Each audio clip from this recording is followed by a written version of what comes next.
हाय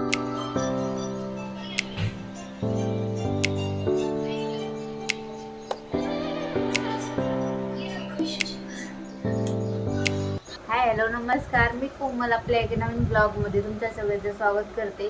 तर इथं सकाळी तरकारी आणले होते, स्वच्छ धुवून ठेवलं होतं मी, प्रत्येक नीट करून झालं नव्हतं। मला अर्धी तरकारी नीट करून ठेवायचं होतं आणि त्याच्यानं मी ठेवलं होतं असंच, आणि बाकीची तरकारी फ्रीजमध्ये ठेवून टाकणार होतो।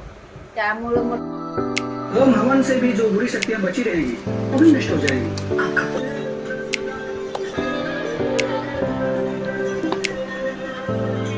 सगळी तरकारी नीट करून झालं होतं। मग संध्याकाळचं टाईम झालं होतं म्हणून चहा बनवून घेतलं होतं। मग चहा मस्त घेतल्या होत्या।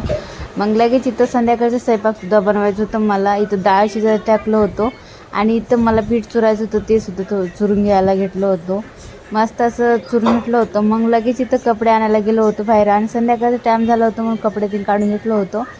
मग चपात्या ते बनवायचे होते, ते सुद्धा बनवून घ्यायला घेतलं होतं, तुम्ही बघू शकता।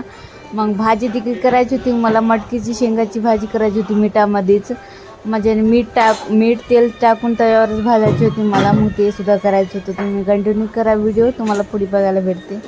मटकीची शेंगा स्वच्छ धुवून टाकलं होतं तव्यावर, आणि तवा गरमच होतं, चपात्या बनवलं होतं आत्ताच। मग 4-5 हिरवे मिरच्या टाकलं होतं उभे चिरलेले।